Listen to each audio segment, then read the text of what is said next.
走进现实生活，讲述离奇故事。大家好，我是小陈，欢迎观看陈风故事。上世纪80年代末吧，差不多也就是1989年的12月份，香港经济特别繁荣，但就在这样的形势下，在新界北区有家老字号茶餐厅却差点破产。这家茶餐厅叫潮永记，和其他餐厅一样，主要卖的就是蛋粉、炒饭和肠粉蛋挞这些常吃的玩意。但别的不说，就这越常见的玩意，它越考验功底。潮永记就硬是拼着这股子功力，将这些味道做得相当纯正。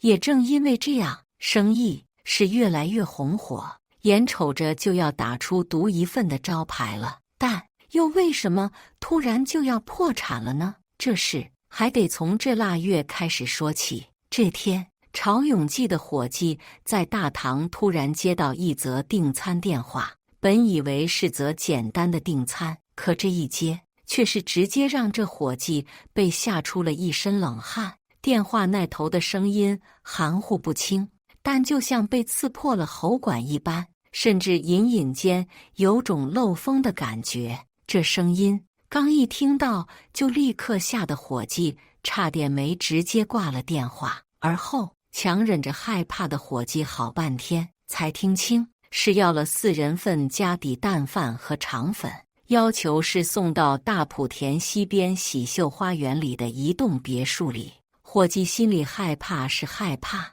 可这毕竟是自己的工作，也只能打包好了便往西边赶去。半个小时后，赶到房间门口的伙计摁了好几次门铃，可房间里就像是没人一样，没一点声音。可这餐不送人手上，就得自个买单啊！伙计想这钱心疼，于是又使劲按了几下门铃，并且大声喊了几句：“刘先生在吗？您的餐到了。”但这几句喊下去，房间里却真的传了点声音出来。然后伙计只听见一阵重物踩在地板上的咯吱声从门后响起，随后嘎吱一声，这门被缓缓开了条缝，立刻一张破旧的港币被扔了出来，随之而来的还有一道嘶哑僵硬的声音：“餐放地上就行。”随后还没等伙计看清里面，砰的一声，这门就给关上了。见这表现，伙计气归气，可也只能将餐盒放在地上，随手将钱捡走后，急匆匆地离开了。第二天，依然是昨天那时候，一道订餐电话再次响起，而伙计接了后才发现，这竟然还是昨天那帮子人，依旧是4人份餐，还是送到喜秀花园。伙计也没多想，继续上门送餐。可奇怪的是，和头一天一样，开始摁了几次门铃都没人应答，就在喊了一嗓子后，才缓缓传出动静。门依旧只开了条刚能递出钱的小缝，依旧是说完餐盒放地上后就直接关上。伙计这边是规规矩矩的了，可老板这2天却有点上火。为什么呢？原来就在头天晚上，老板清账时却从抽屉里清出了一张冥币。潮永记能开这么大，老板也是个厚道人，只以为可能是哪个员工有点不满，开的玩笑话，看损失也不大，索性也就懒得追究。可老板认为自己放人一马，别人应该收敛收敛了。但就在这第2天晚上，在清账时，老板却顿时火气冒上了心头。我平时也没怎么克扣你们吧？咱们家的工资在几家店里都算高的，这给我整2张冥币是什么意思啊？老板气急败坏地看着围成一圈的伙计，大声怒喝着。可吼了半天，一群人却都是低着头，一副唯唯诺诺的样子，更是将老板气得不轻。老板一时间也找不出个人，但一腔子火气总不能憋着，看了一圈，看着那收银小妹，便直接骂了出来，并说：“要是找不出人，你就自己给我滚蛋！这一下子可把收银小妹委屈的不行，哭哭啼啼地说自己每张钱都看过的，真的不知道怎么回事。可就在这时，一道声音却冷不丁地冒了出来：“老板，我有点怀疑。”伙计颤颤巍巍地将这2天发生的事说了出来，特别是那诡异的声音和自己每次去都看不着人。这伙计越说越悬疑，老板也是紧紧皱起了眉。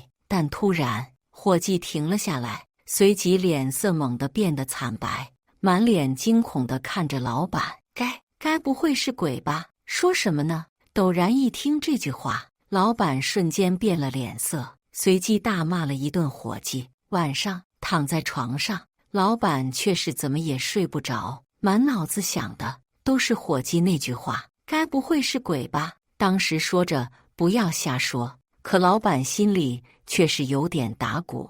香港这几年迷信的多，他也听过不少，难不成是哪人看自己生意红火，想给自己下点绊子？想到这，老板当即便下定主意，明天得自个亲自去一趟，看看到底是谁在作怪。第3天，老板一直待在店里，果然一到正午，那订餐电话便再次响起，依旧是喜秀花园，还是4人餐。老板让伙计带了路，在喜秀花园门口便让伙计待着，他亲自进去送着餐。而这一次，老板故意站在了门的左侧，这样一来，只要门被打开，他就能清清楚楚地看见门里状况。咚咚咚，几下门响，老板叫了一声，果然随后那门便缓缓被推开了条小缝。机会一闪即逝，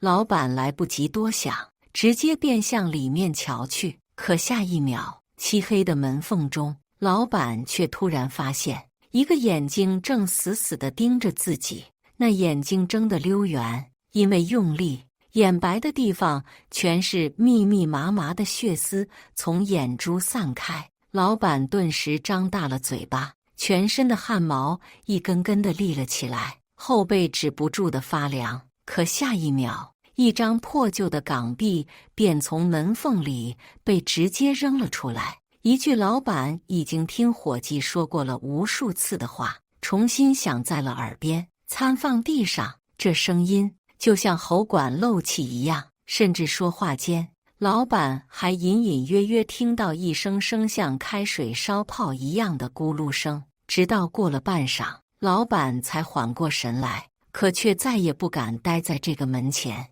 连忙捡了港币便走，和伙计回到店里。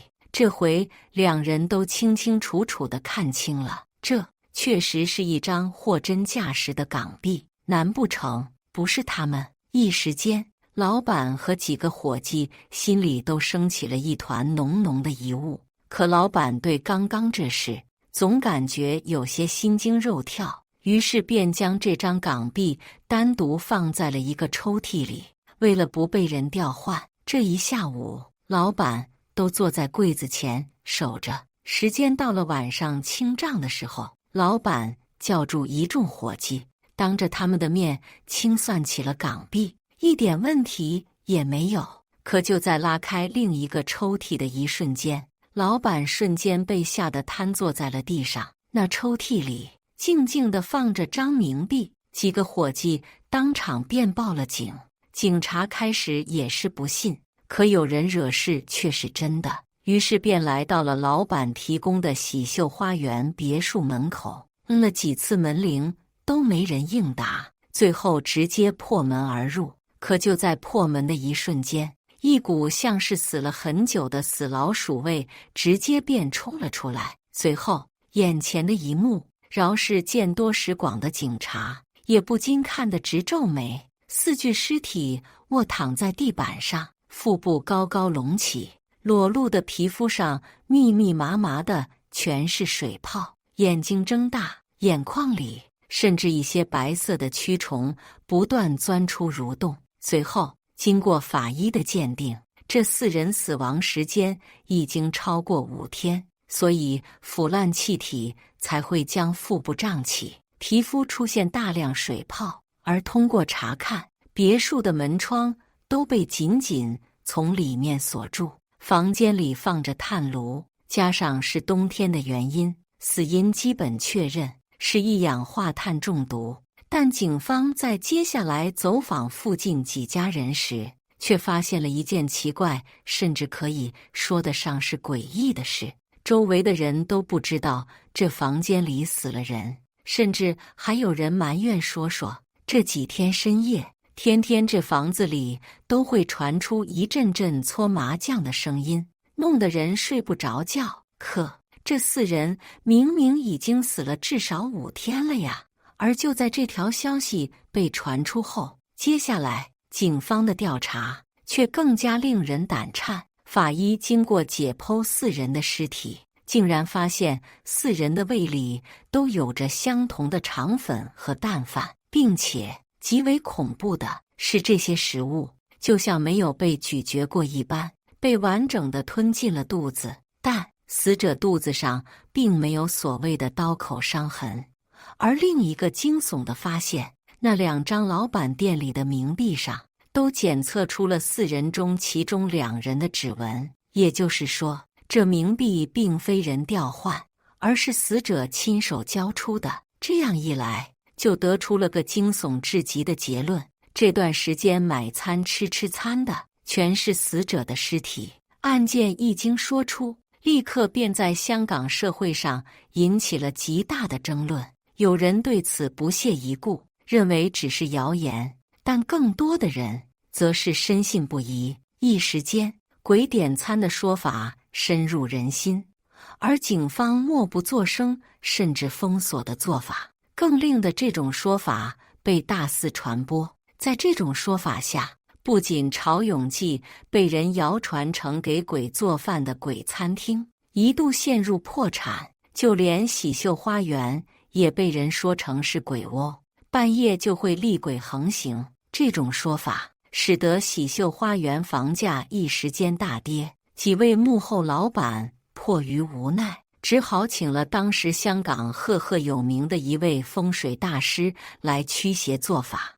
而就在大师来到这房间的一瞬间，竟然被吓得连门都不敢直入，只敢叫人破窗进去。原来这房间外正好种着棵大树，本就遮光，加上树属阴，更使得这里阴气大盛，天生就是个养鬼的地方。东北背阳，天带湿气，是古籍里的鬼门，而这别墅的门又恰好正对东北鬼门关，白虎煞气犹如利刃直插房间，使得房间里的鬼不敢出门半步，倒是以为自己如同活人一般。在每日正午煞气最强时，反而被压下了一丝鬼气，从而点餐。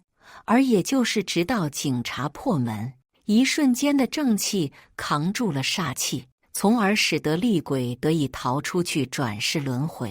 而接下来在大师的指导下，将门口这棵巨阴树砍倒，又将4处窗户弄碎，释放煞气，最后又浩浩荡荡地做了场法事，这件事才算告一段落。但民间至此却对鬼点餐事件深信不疑。若是假的，为何警方会闭口不言？又怎么会同意这风水先生大搞这么一出法事？显然是官方也认可了这一件事的灵异之处，但又不可能带头搞封建迷信，便只能默许民间自发。当然，这所谓的灵异至今仍有着许多让人费解的地方，比如那港币为何会在店里变成冥币？真的是所谓被鬼遮眼了吗？又比如这鬼既然不知道自己死了，又为何不大大方方地打开门，反而这样惹人怀疑？一层一层的迷雾未能解开，即便当年多方媒体敢大着胆子报道这件事，也是说得含糊不清。感谢大家的观看，欢迎大家在下方评论区讨论。如果你喜欢这类故事，记得点击订阅陈峰故事，并分享给更多的人，这会对我帮助很大。再次感谢大家的观看。